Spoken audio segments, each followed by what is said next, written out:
Hola a todos. Hoy vamos a meternos en un tema que es fascinante, pero también súper complejo. Esa línea a veces tan delgada que separa lo que vivimos todos los días de lo que ya se considera una patología clínica. O sea, cómo es que un sentimiento que cualquiera puede tener se transforma de repente en un diagnóstico. A ver, pensemos en esto. Todos, absolutamente todos, hemos sentido ansiedad o tristeza alguna vez. Es parte de ser humanos. Pero, ¿cuál es el punto exacto en que esa preocupación se vuelve un trastorno de ansiedad o esa tristeza se convierte en una depresión? Esa es la pregunta que va a ser nuestra guía en todo este recorrido. Muy bien, empecemos por el principio. Para poder entender qué es anormal, primero necesitamos tener claro el punto de partida. Necesitamos definir qué es exactamente la normalidad. Y fíjense qué interesante el origen de la palabra. Normalidad viene de norma, que era la escuadra de un carpintero, o sea, una herramienta que se usaba para que todo quedara perfecto, en un ángulo recto, una medida estándar. En el fondo, la normalidad es justamente eso, un punto de referencia, una medida. Entonces, aquí está la clave. Ser normal es ajustarse a la regla, a lo que es común. Y lo anormal, por otro lado, es simplemente lo que se desvía de eso. Ojo, aquí no estamos hablando de bueno o malo, no es un juicio de valor. Es sencillamente una desviación de la norma. Pero claro, esto suena muy abstracto. Cobra vida cuando lo vemos en una persona real.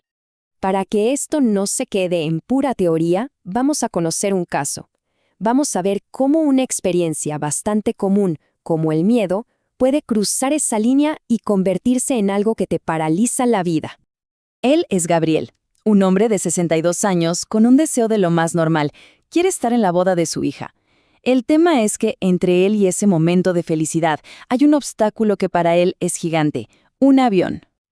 Y escuchen esto, son sus propias palabras. Así describe lo que sintió en un vuelo hace años. Y no era solo miedo, era una sensación de ahogo, el corazón a 1000, taquicardia. Estaba totalmente convencido de que su vida corría peligro en ese mismo instante. Y esto nos lleva a un concepto biológico clave, la homeostasis. Nuestro cuerpo siempre está buscando el equilibrio. Piensen en ello como el termostato de una casa. Pero en el caso de Gabriel, su sistema de alarma, su respuesta al estrés, se disparó de una forma tan bestial que rompió por completo ese equilibrio. Esto generó síntomas físicos muy reales y aterradores, aunque no hubiera una amenaza real de esa magnitud. Y fíjense en el patrón, porque esto es lo importante. El miedo lo llevó a evitar. Imagínense, un viaje en autobús de días desde Nueva York hasta México, o perderse un evento único como un mundial de fútbol. Y ahora, el riesgo de no estar en uno de los días más importantes de la vida de su hija. Una sola experiencia se convirtió en un patrón que hoy limita su vida por completo. Ok, ahora vamos a darle un giro a esto. Vamos a explorar un caso muy diferente que nos muestra otro tipo de desviación. Ya no se trata del miedo, sino de la realidad que compartimos todos. Este es José Luis. Durante un año, su familia empezó a notar cambios. Al principio parecían pequeños, pero se fueron sumando. Dejó de hacer las cosas que le encantaban, como jugar videojuegos. Se aisló, se volvió callado, descuidó su trabajo y hasta su propia salud. Era como si su mundo se estuviera encogiendo poco a poco. Pero aquí es donde la cosa se pone mucho más compleja. No era solo que se sintiera mal. Empezó a tener experiencias que otros no tenían. Voces dentro de su cabeza. Voces que lo criticaban, que lo destruían. Y no eran solo las voces. Su mente empezó a construir otras ideas, creencias que no tenían base en la realidad. Estaba convencido de que le podían robar los pensamientos o que una empresa lo quería secuestrar. Su percepción de cómo funciona el mundo se había fracturado. Ok, ya que tenemos estas dos historias, la de Gabriel y la de José Luis, ahora sí podemos empezar a ponerle nombre a las cosas. Vamos a usar estos casos para entender algunos conceptos psiquiátricos fundamentales. A ver, esta es una diferencia clave. Una ilusión es cuando ves algo que sí está ahí, pero lo interpretas mal. Por ejemplo, ves una sombra en la noche y por un segundo crees que es una persona. La sombra es real. Una alucinación, en cambio, es una percepción cuando no hay nada que la provoque. sería ver a esa persona cuando no hay ni siquiera una sombra.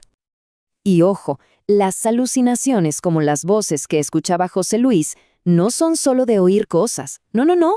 Pueden pasar en cualquiera de nuestros 5 sentidos. Se puede ver, tocar, saborear u oler algo que no está ahí. Es una experiencia sensorial completa, pero que se genera desde adentro. Ahora, hablemos de esas ideas de José Luis, como que le robaban los pensamientos. Bueno, el término técnico para esto es idea delirante. ¿Qué significa? Es una creencia falsa que la persona se la crea a muerte, con una convicción absoluta. Y no importa cuántas pruebas le muestres de que esté equivocada, no cambia de opinión. Es una certeza inquebrantable.